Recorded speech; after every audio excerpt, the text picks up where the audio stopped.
महाराष्ट्र माझा, प्रत्येक गावातून आणि प्रत्येक जिल्ह्यातून थेट तुमच्यापर्यंत। कर्जत तालुक्यातील विठूनामाचा गजर, वारकरी दिंड्यांचे आळंदीकडे प्रस्थान। 20 नोव्हेंबर रोजी कार्तिक एकादशी येत असून आळंदी येथे उत्सव साजरा होणार आहे। त्यानिमित्ताने वारकरी पायी वारीने पोहोचत असतात।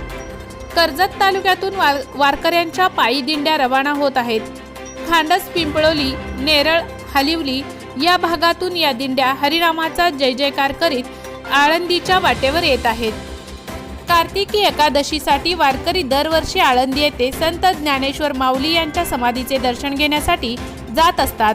कर्जत तालुक्यातील शेकडो भाविक आळंदी यात्रेला जात असतात। त्यातील बहुसंख्य वारकरी हे पायी दिंडी घेऊन जात असतात। 20 नोव्हेंबर रोजी कार्तिक एकादशी असल्याने अनेक पायी दिंड्या आळंदीच्या दिशेने प्रस्थान करीत आहेत। खांडस येथून कैलास महाराज भोईर यांच्या पालखीने 13 नोव्हेंबर रोजी प्रस्थान केले आहे। श्री संत ज्ञानोबा तुकोबा मंडळाची पालखीही नेरळ येथून आळंदीकडे रवाना झाली।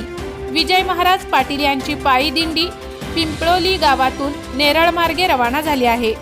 ही पालखी नेरळ येथे हनुमान मंदिराशी नेरळमधील वारकरी यांच्या सोबतीने आळंदीकडे रवाना झाली।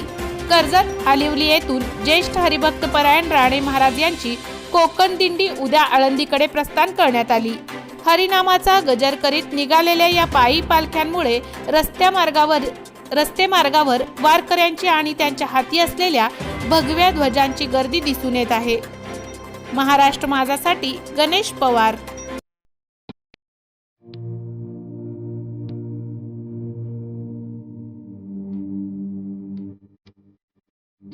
मोठे वेणगाव येथील आयुष्य फार्म हाऊस, जिथे तुम्ही घेऊ शकता तुमच्या परिवारासह सुट्टीचा आनंद। निसर्गाच्या सानिध्यात आणि कर्जत शहरापासून अवघ्या हाकेच्या अंतरावर असलेलं आयुष्य फार्म हाऊस पर्यटकांसाठी सज्ज आहे। राहण्याची व जेवणाची उत्तम प्रकारे सोय, तसेच स्विमिंग पूल, रेन डान्स, एसी रूम, खेळण्यासाठी ऐसपैस जागा, गेम आणि आकर्षक गार्डन तसेच सर्व सोयी सुविधा उपलब्ध।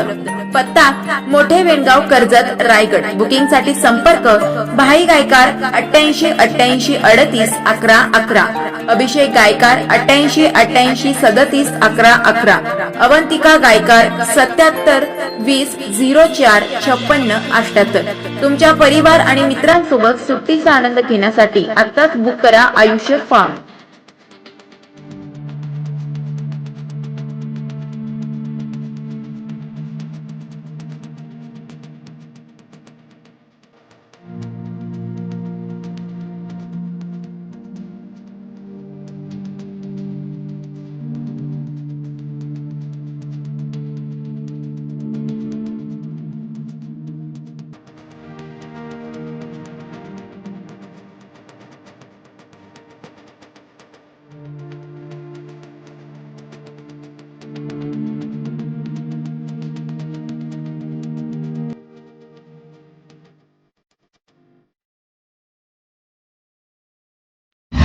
महाराष्ट्र माझाला सबस्क्राइब करा आणि बाजूचा बेल आयकॉन प्रेस करून मिळवा आपल्या परिसरातील ठळक आणि ताज्या घडामोडी।